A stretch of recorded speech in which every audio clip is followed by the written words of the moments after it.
Hola, mi nombre es Felipe, soy ingeniero mecánico y soy ayudante de la cátedra de electrotenía. Para poder arrancar con el curso, primero tenemos que hacer un repaso de los conceptos básicos aprendidos en corriente continua.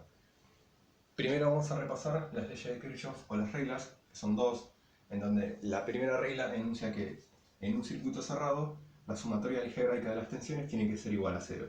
Entonces, por ejemplo, en este circuito sencillito, en donde tenemos una tensión en corriente continua que va a proporcionar una corriente, cierro el circuito mediante una resistencia. Esta resistencia me va a producir una caída de tensión en este sentido. Entonces, según la primera ley de Kirchhoff, nos queda que B menos B en R tiene que ser igual a 0, siendo B en R igual a la corriente por la resistencia. Obviamente esto es la ley de Ohm. ¿Sí? En la segunda ley, si nosotros tenemos un circuito y tenemos una derivación de corriente, vamos a tener un nodo. Entonces, la sumatoria algebraica en ese nodo de las corrientes tiene que ser igual a 0. O dicho de otra manera, la suma de las corrientes entrantes tiene que ser igual a la suma de las corrientes salientes.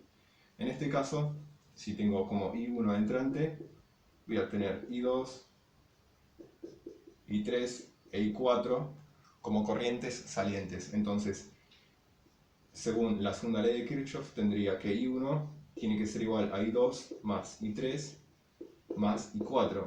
O, dicho de otra manera, I1 menos I2 menos I3 menos I4 tiene que ser igual a 0. Es decir, que con las dos leyes puedo operar en la segunda ley en las corrientes y en la primera ley en las tensiones. Ahora bien, si yo tengo un circuito con dos mallas, ¿sí? Y las voy a recorrer en este sentido, malla 1 y malla 2,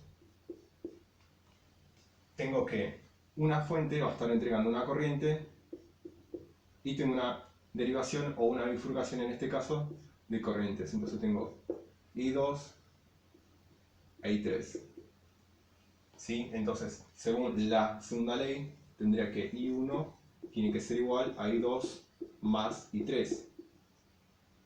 ¿Sí? Y recorriendo la malla 1, tengo que la fuente B1 tiene la primera caída en la resistencia R1, o sea, I1 por R1, ¿sí? Menos I3 por R3 tiene que ser igual a 0. Luego, en la segunda malla, tengo que RI3 por R3 menos I2 por R2 menos B2 tiene que ser igual a 0. ¿Sí? Esto es un repaso de lo que son las leyes de Kirchhoff que necesitamos para poder seguir avanzando con el curso. ¿Sí? Repito, las leyes, tanto en la primera y en la segunda, estamos relacionando las tensiones y las corrientes, sí que necesitamos como conceptos para poder seguir avanzando en circuitos un poco más complejos.